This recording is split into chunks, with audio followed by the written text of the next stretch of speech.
welcome. And we are so glad that you're here for another mental health and wellness chat. I'm Brittany, and I'm one of your VC Counseling Center counselors. And I'm here today with a very special guest, Daisy, who has already graduated in 2018, but she also was a first generation student. And as always, we're here to have real discussions about emotional challenges that students face and discuss navigating them. So today we're going to hold some space for our first generation college students who might feel a little bit lost in college. So from navigating campus culture to managing family expectations, the journey can absolutely feel overwhelming and lonely for a lot of people. So today we're going to talk about what it means to be first gen, discuss that feeling of being lost at college, and how to find our footing and voice along the way. So Daisy, I will let you introduce yourself. Feel free. Hi. Yeah, so my name is Daisy. I work here at Victoria College in the admissions office at the Welcome Center. So I'm an admissions analyst there. I do a bunch of different stuff. So you'll see me like if you come in and just answer questions and, I take in any records like transcripts and things like that. So it is nice getting to interact with students that are first coming in because I do kind of relate to their experience of like not really knowing what to do. So it is nice to be that face to kind of help people. And you guys are at like ground zero of panic for most people, I can imagine over there. I mean, you guys are the like bright light of VC, I will say that. And much like myself, Daisy also graduated from VC too. So we both have this experience of coming in, but you guys really are ground zero of the total panic. I have no idea what I'm doing, but I know I want to be here. Yes. And it's rewarding in that way because, you get to, help people that like don't really know what's going on, or they know that they want to go to college, but they don't really know what to do. And I feel like it's important for us in my position to kind of know a lot about like the resources that VC offers because, even though I do help students, I don't do it alone. Um, and, it could be as simple as like someone literally has no idea what they want to do, but they know they want to level up their education or they want to get a better job. And so we have like career services here or counseling or things that, I like that I get to be that person that kind of has that base knowledge of things and direct them to, what they need. That's nice for me too. Yeah. No, absolutely. So topic at hand, what is first gen and what does it mean to you? First gen, well, because I work in admissions, we I was going to say, I do have the definition here too. Well, like they describe it as like if your parents have not gone to college or, if they haven't graduated college, which mine haven't. My dad, he graduated, well, I don't want to say graduated, but, he finished middle school so close to finishing high school, but he didn't. And then my mom finished high school and took a little bit of college credits. She actually was a CNA and did the CNA program through Victoria College. But yeah, they don't have a bachelor's or anything like that. And I don't even think, when I was coming in, like financial aid, like no one knew about that. It was just kind of like pay out of pocket. And so, yeah, to me, first gen is just like a student who's coming in that doesn't really know where to start, doesn't have that experience of like, oh, this is how you apply. This is what you have to do next. That doesn't have that like confidence in themselves or that comfort knowing that they even have people to ask in their family. Yeah, and it's like you don't have, and I like your definition too, because yes, the legal definition is someone whose parents did not complete a 4-year bachelor's degree would be the legal definition. And I like your definition though, because this is why I wanted to do the topic of feeling lost with first gen specifically was because, I mean, that's a big theme of it is when our parents have been to college or college is something that's a staple in a family, you have support to be able to walk you through these terrifying processes like financial aid and like, all of these different aspects of being a college student that there's a lot of things that we miss being a first gen and we have to kind of figure out on our own. And that is not only terrifying, but also trying to learn time management and trying to communicate with professors and trying to pass assignments and all of these things just start piling on. And I feel like for a lot of people, it can lead to a feeling of feeling lost or lack of belonging or different things, Or even just feeling, like you said, like not belonging or you're not good enough or like, what am I even doing here? Like, just as an example, my dad, this happened recently. He, like I said, doesn't have his diploma yet. He's I keep trying to encourage him like to go back and get his GED, but Yeah. we're still working on that. But he actually did last year. He wanted to go into like electrical and try different things, so he did like the NCCER, like the core class that we have, because that is a prerequisite. But he told me that he was feeling inadequate and like, lost, and like he felt like everyone was smarter than him and everyone knew what Yeah. to do and he didn't know what to do. But he had a really good instructor that was like so nice, so understanding, worked with him, and then also just like opening up to like a classmate, Yeah. because you never know. Like you open up to like one person, and they probably know what you're going through. You're gonna, as soon as you be the one to say like something, like suddenly the room opens up and they're like, oh my god, like other people are like, I don't know what I'm Yeah. doing either. Like I feel like Mhm. I shouldn't be here either, and Yeah. it does help you feel less alone. And I think that's part of the problem too, is it's easy to sit in a room full of people quietly and talk ourselves into this idea that, everyone else has it figured out, everyone else is smarter, everyone else knows what they're doing, and I'm the only one here Mhm. that doesn't. When, like you said, in reality, I would promise you at least 80% of that room is also completely clueless and panicked Yes. just like you are. Or even, I feel like there's also a lot of shame around, like, not knowing what you wanna do in Mhm. college. Like, for me, I was in a situation where my sister, she's very, like, type A. I envy her and I admire her, but she has known, like, what she wanted to do since, like, freshman year of high school, and she did it. Like, she followed through, she did the thing, um, and because she wanted to be a nurse.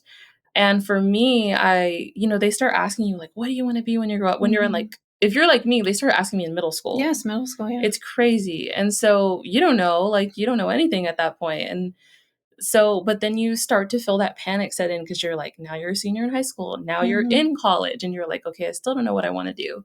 But, you know, like I remember taking a class. It was a dual credit class in my senior year, and there was a student there that was a little older than me. That was an adult credit student, excuse me. And she had told me that she like changed her major like 5 times. And I remember like encouraging her, but at the time I didn't even know that that was going to be me, because I'm like, well, no, I think I have a plan. But, plans change. And I feel like Yeah. so many people go through that, and there's no shame in opening up to someone that can help you, whether that's like a career counselor or just someone like at the college and being like, I don't know what I'm doing, Yeah. because sometimes all it takes is like a little bit of research, someone can help you, or even like trying like something like how people do like CNA, and they Yeah. dip their toes in the water and they just try something short that's going to get them work experience, and then they're like, okay, I do like this or I don't like this, and then they can go back and do more. Yeah. So I know that happens a lot too. Yeah, absolutely. And what? So taking us back, you've already touched on this a little bit, but taking us back to your first semester in college, trying to figure things out, what did feeling lost look like for you? For me, I honestly, I think that my experience was a little different from some people, because even though like I said, my mom didn't like get a degree or a bachelor's degree or anything like that, she was always very supportive. And so I was that student that was like 18 years old walking into the college like with my mom, Yeah. and she was like, "Okay, well, let's just ask the people that know." Like, I don't know, like, Yeah. and so, we came in, I met with advising, they helped me out a lot, and it was just really using those resources, because none of us knew what we were doing. My mom didn't know, I didn't know, but it was just like, okay, well, we're here at the place with the people who do know, so let's just see what they say. So I remember going into like financial aid too, and like just sitting down and being like, okay, I'm gonna do this here, because if I do it at home, like it's either not gonna get done because I'm gonna panic and be like, I don't know what Mhm. I'm doing, and just quit, Yep. or at least I do it here, and then like if I have questions, like there's going to be someone on standby. So it was a lot of just like trying to ask people like, who knows about this, Yeah. because I don't. And I think that's a good point that you make, though, because that was a similar experience to mine too. Of neither of my parents went to college, and so when I came in, being the oldest child, and my brother didn't even come to college, but so being the oldest child going through this, it was all just completely brand new, and we had a similar Mhm. experience too, where it was like, well, let's just go ask because I mean, Mhm. we know we need to be here, so let's go have a conversation. And I like the strategy that you point out, even of doing the paperwork, the things, especially something as overwhelming as financial aid Mhm. here on campus where someone can walk you through it and help you answer those questions, Yeah. because I feel like financial aid is a big struggle point with most Yeah. people of, I know this is a fancy legal document and I'm terrified to fill this out. And what if Yeah. I do it wrong? So that's a good tip. Yeah, because a lot of people get scared of that, and it's like Yes. you think like, "Oh my god, what if they take me to prison because, like, I answered this Yes. one thing wrong Yes. and I didn't mean to," or, it can be freaky, and then, like, it especially when it's your first semester or you're barely coming in, like, there's so many opportunities where if something scares you enough, like, you're just ready to quit. Yeah. You're ready to just be like, "Never mind, this is too hard for me, this isn't for Hmm. me." But just, if you're in it for me too, like, as someone that kind of, like, struggles with ADHD a little bit too, like, I Yeah. can get distracted or, and so I need to, like, sit down in a place where I know it's almost like when you're studying, right? It helps you to be in, like, a library or something where, Yeah. like, you almost feel like people are watching or people are like, "Okay, well, I have to because I'm here in this Hmm. place." So that also helps you, like, get things done and, Yeah. you have people nearby that know what they're doing. So if you feel discouraged, like, just ask. Yeah. Yeah. No, and moving to even, what it feels like to be a first gen, navigating this entire giant college world without a map or any information really. I feel like the first week of classes were the most challenging for me too. Like not even just getting in the chair, but then once I'm in the chair and you go through the Mhm. first week and you get to the end of the first week and you're drowning in syllabuses, you are looking at all of these assignments that are due over the course of the entire semester and slowly sinking that feeling of Yes. how am I going to do this? Like that need to have, for me in my life, I feel like it was the first time that I felt I didn't have time management and I needed to figure that out because Yeah. just looking at all of it was just sheer panic for me Yeah. of how am I supposed to make all of these deadlines, efforts, readings, and all of these different things count, right? Absolutely, and so, like, again, I my experience was a slightly different because I did take dual credit Hmm. with Victoria College while I was a senior in high school, so that was actually, like, my first experience with anything college related, Yeah. but I remember having that moment where, like, I even wanted to quit that because Hmm. I had taken, 2 classes at once. It was a government class and an English class, Yeah. and the government kicked Hmm. my butt. Like, I remember going in there, and then after the first day, like you said, you get the syllabus, and I'm, like, here with my planner, I'm like, "Okay, well, let me write," because for me, I'm like, "Let me write all the assignments down, and let me count how many pages I have to read for, like, this week," and I tried, and honestly, it wasn't until several years later that I realized that I struggle with, like, reading in general. Yeah. It's just I get distracted so easily, and so now I know from so many years of experience that, like, I need to have, like, a screen reader. I need to have, like, a PDF and they read it to me while I, like, follow along, so that's a strategy that I use, but back then, I was literally trying to just, like, go through it and be like, read Yeah. 30 pages, and for me, that was, like, moving a mountain, and I remember calling my best friend at the time after, like, that first week of class and being like, "I'm gonna drop this class." Like, I was crying, I was like, "I can't do this, like, this is not like high school." High school, you go in, they Hmm. lecture you, they give you, like, a little paper and you're done, and you know what I mean? Like, you Yeah. don't have or for my high school, you didn't have to read that much, and so I literally wanted to quit. And she was the one who told me. I was waiting for her to be like, "Yeah, you're right. Like, go ahead and quit. It's Yes. okay." So I was just waiting for someone to be like, "It's totally fine to just stop." But she was like, "No, like, you already know that you're gonna go to college. Like, you already decided that. So this is your opportunity to get used to it, like Yeah. to dip your toes in the water and like you're what because if you drop this class, you're literally just gonna have to take it again in, like, a year once you graduate high school and you start there, so Yeah. but I had that huge panic of, Hmm. like, I don't know what I'm doing. Yeah. Well, and it's good that you had a supportive friend in your life in that way to be able to help kind of encourage you and guide you in that way. And we come back to this a lot when we have conversations with most people on this podcast too, is that idea of like having a village. And sometimes even when we don't have that support at home, sometimes even campus can become our village to help us get through this experience. It's much more challenging to do it alone. And I think that ties in really good to another point too of balancing. I feel like with first gen, there's a lot of expectations being balanced, right? There's the professor expectations, your grade expectations, your self expectations, and then even family expectations too, and pressure. Because, I mean, at least for my experience, being that, my mom, we did the Texas Tomorrow Fund, which is no longer a thing, but for her, that meant that for years, she put a good chunk of her paycheck into a fund to be able where they would match it a certain way so that it would be affordable for me to go to college. So for her, she had made these sacrifices over the course of, 10 years. So there was a high expectation there of not only are you going to go to college, but you have to do well in college because we as a family have suffered Yeah. significantly for a period of time for you to go. So, I mean, I'm curious too, even Daisy, like, what are your experiences with expectations and being a first gen? Yeah, I think it was a lot of comparison for me. Like I said, Mm-hmm. with my sister only being 2 years older, we were in college at the same time, and like I said, like, she was one of those people that, like, knew what she wanted to do off the bat.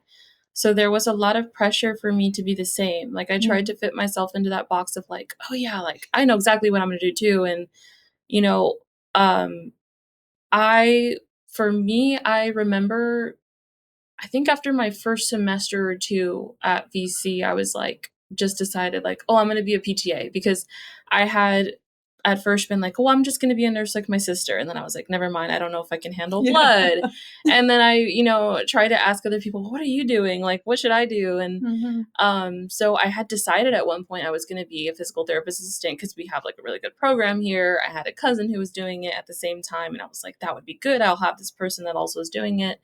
Um, and obviously that's not where I ended up, Yeah. but I had so much of that pressure of like, this is what I'm gonna do. And it was hard for me too as someone who like in high school and throughout school and everything, I feel like I had a bit of an identity crisis because I I was not to be like, conceited, but I feel like, I made straight A's and stuff Mhm. like that. And so there was this expectation with my family of like, oh, she's so smart, she's She's blah blah gonna do blah. something Like like she's yeah. gonna do something crazy and like she's gonna be amazing. So for me to be like, oh my God, like I have no direction. This is what I think I know that I'm Mm, doing, but I'm not sure. Um, that was a lot of pressure for me.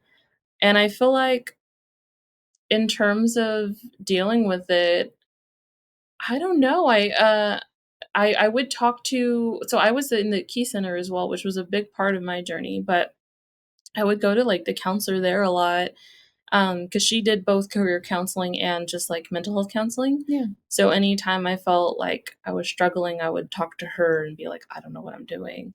And there was another program, I don't think they do it anymore, but, um, it was like a health professions type program partnership with VC and UHV at the time, and you could, like, you know, shadow and I think people can do this anyway, but you can, like, shadow certain, like, offices, like, if you wanna go into mental health or into, like, nursing or anything, like, they'll email them for you, and then you just kinda show up and, Yeah. like, interview them almost or just kinda see if it's for you, so those are some of the things that I did.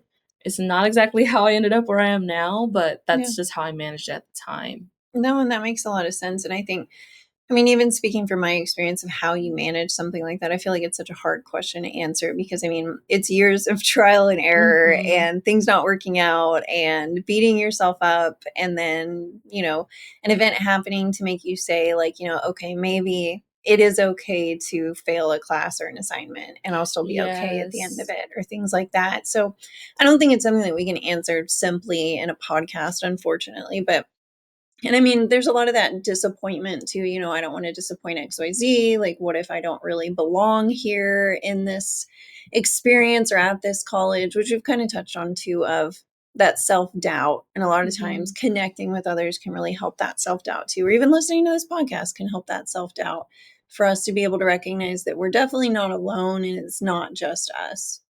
Yeah, they, kind of related to that, like I said, being in the Key Center, which I think if you're a first gen student, it's definitely something worth looking into because, Hmm. um, they help first gen and all kinds of other students, but they were such a pillar for me in that sense of community because it's like, a medium size, almost like a classroom, and they only accept so many students. So like you go in there, like for me, at the time I didn't drive yet. Yeah. So I would like my mom would drop me off and I would be at the college from like, I don't know, 8 a.m. to like 8 p.m. because Yeah. I'm like, well, I'm here. I might as well like Mhm. study in between classes and whatever. So I'd be here like all day. I know that's not everyone's experience, but that was just me. Yeah. And but being in the Key Center, it was like you if you're there all the time, you recognize people, and especially like if you're able to get involved, like how, they would have like things called Timeout Tuesday Mhm. where you would go into like another little room and like usually they would have like lunch or like snacks and then they would have like a topic kind of like this where they'd be like, Yeah. hey, like how are y'all doing? Are you fresh and feeling lost or something? And people would just kind of share their experiences. And so it was funny because like the more you go to those, like you kind of see the same core people and Yeah. you start to feel like you have like even if that's not your best friend, like you have someone in the hallway that you could check in with or someone that like you can ask if they took this class and kind of see how they dealt with things too. Yeah. So it kind of just starts to feel more like a community. Yeah, and that's what I was gonna say too, is we keep coming back to this idea of community, right? Because my experience was the opposite of yours. So I came Mm, up here only for my class and immediately left afterwards and went home mhm, and did everything else from home. So for me, I feel like I missed a lot. I didn't find community at a college until I was in my master's degree in university level, where there were only 10 of us in the class and we were forced to interact with each other and yeah. we all took the same classes. So I feel like that was one. If I could go back and change one thing about my early college experience would be to connect more and find a sense of community, because Mhm, finding it when I did, it made a world of difference. mhm, Studying was easier. We could get together. I could use my classmates that understood things better than I did to help me understand that. mhm. We all, bonded over the shared just trauma of being Oh in my class in gosh, that way. And it felt yes. so much better than being completely isolated like I did when I was here at VC, because Yeah, I didn't use any of the student orgs. I didn't use any of the support services. I went yeah, to my advising appointments and that was basically it. yeah, And other than that, I just went to class. And so, yeah, like I said, I mean, I mhm, think you keep coming back to this mhm, concept of community being the biggest yeah. helping point for it. Well, and I hear one thing that I hear because like I said, it's not or some people feel like it's not an option for them, and it's not for everyone. Yeah. Because we're a community college, so we have such a diverse population of we have parents, we have people that are working full time and still going to college, so Yeah. I don't blame people for like, "Well, I can't go to this," because you have a job and you have classes, so there's things like that, like, Yeah. it's just not everyone's experience, but even something as simple as, like, GroupMe. I don't know if people know what GroupMe is. It's like a group chat app that you can use. A lot of students use it. So, like for me, mine was kind of reversed because I feel like I was so involved at BC when I was here, and then when I transferred over to UHV, it was kind of like what you described, Yeah. where I felt like everyone would be like, "Go to class as soon as we're done." Like everyone's scattered, and Hmm. like I would see no one. I'd be like, "I don't even know where to go." Like I'm like Yeah. nervous. Like how do I meet people or do and Yeah. but taking certain classes, especially when I finally switched to like online only, Yeah. that's isolating because you're Yes. not even physically going and seeing people. Sometimes you're not even hearing a professor speak. Some classes, Yeah, it's just fully PowerPoints. Yeah. online. Yeah, exactly. And so sometimes I don't even know what some of my professors look like, Yeah. but it was funny because I was that person where I'm like, well, I need help. So I want to see if other people also need help. So every class Yeah. that I had that was online, I would email like every student because you can go on Canvas and like inbox I all of love the that for you. students. Yes. And I'd be like, groupie link. And I would just drop the link in there because I would create like a group chat for the class. And I'd be like, hey guys, if anyone wants to join, like click the link and like you can join and we can talk about like assignments or like whatever. Like I if love that. Breaking the ice. Yeah. yeah, because I'm like, I need help. So maybe at least five other people will join. And it's so funny because you would think only a couple people would join, but 90% of the time it's like the whole class is like, okay, let's do it. Yeah. Like, because whether it's like, some professors will provide like study guides and then everyone can pitch in and then use that to study. So Yeah. it kind of helps that way, even if you never see each other. Or even like you said, just having that sense of community. Like sometimes if we had an exam or like a major paper or something, we just be like, good luck, guys. Like, I'm Yeah. scared. Are you scared? Hmm. And, you still have a little bit of Yeah. that where you don't feel alone. And when I actually graduated UHV, it was so funny. Um, the last class I had, I would reply to the same guy in my discussion boards. I don't know why, just like I like his discussion posts, so I would only reply to him. And I recognized his name. So when I was lining up to graduate, like he like happened to mention like a class he was in and his name. I'm like, wait, were you in this class? And I found out like he was the guy like that I had been That's replying funny, to yeah. all the time. So it kind of came full circle. I'm like, hey, I finally got to meet you. Like I didn't think we would That's be literally next hilarious, to each yes. other. And I love that too. And it's even nice too whenever you do really poorly on an exam and you have other people to go to and say, "Hey, I made a 50," and they say, "Me too." And then it's the whole class that Mhm. did it. It makes you feel less alone, less, blame yourself that, maybe the exam was just extremely difficult and none of us really got Yes. it. So it can even help Yeah. in those ways too. And community is so important. And I mean, on top of it too, we know, dropping some nerdy statistics for you, we know that first gen students make up about 1 in 3 college students in the United States at this point. So first gens are moving into the majority at this point. And we also know that 75% of women and 50% of men report experiencing imposter syndrome. And usually this shows up most strongly in underrepresented and first gen groups. And we have our other video on imposter syndrome if you're interested in digging more deeply into that. But this is something that's really common in first gen students. So, Daisy, do you feel like what advice would you offer for other first gen students to help with feeling like we belong? I think, let me see. Honestly, it's just finding your people, even if it's like one person or a few people that you can go to. Um, it helps so much. For me and my time at VC, like I said, Key Center was so beneficial. Going to Timeout Tuesday because I see the same people all the time. I had the opportunity where I was able to like join a club, so I was in Trio Club, and Yeah. we would do like volunteer stuff together.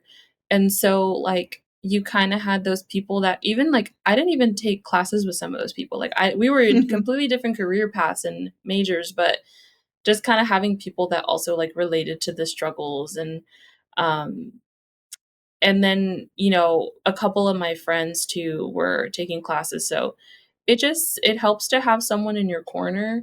And then also just like taking advantage of any resources that are available, even if you feel like weird about it. Like I know there's such a stigma around like mental health and people get embarrassed about like going to counseling or anything, but Yeah. that was super beneficial to me too, just to relieve some of that pressure. Like there's a Yeah. lot of like stress that comes with going to college. So even if you feel like, oh, well, I'm not like super depressed, I'm not on the brink of like, Yeah. hurting myself or anything. So like I don't need to go to that. But it doesn't have to get to that point for you to ask for help. Yeah. And so I think that's also something that really helps too is just, maybe going to counseling or, uh, you know, anything like that that might help you out too. Yeah, connecting with someone in some way, and Mhm. that's what's most important for sure. So your college journey is absolutely your own, and you definitely belong here, and you own your future no matter what anyone says, even if it's you telling you that you don't deserve to be here. You definitely do. So, okay, we'll go ahead and wrap up. Thank you so much for joining us today in your go to space for honest conversations about mental health and well being. So, today we've been your hosts, Brittany, and Daisy. we're so glad you spent part of your day with us. So, remember, taking care of your mind is just as important as taking care of your body. Be kind to yourself, reach out if you need support, and know that you're never alone. Until next time, take care and take a deep breath.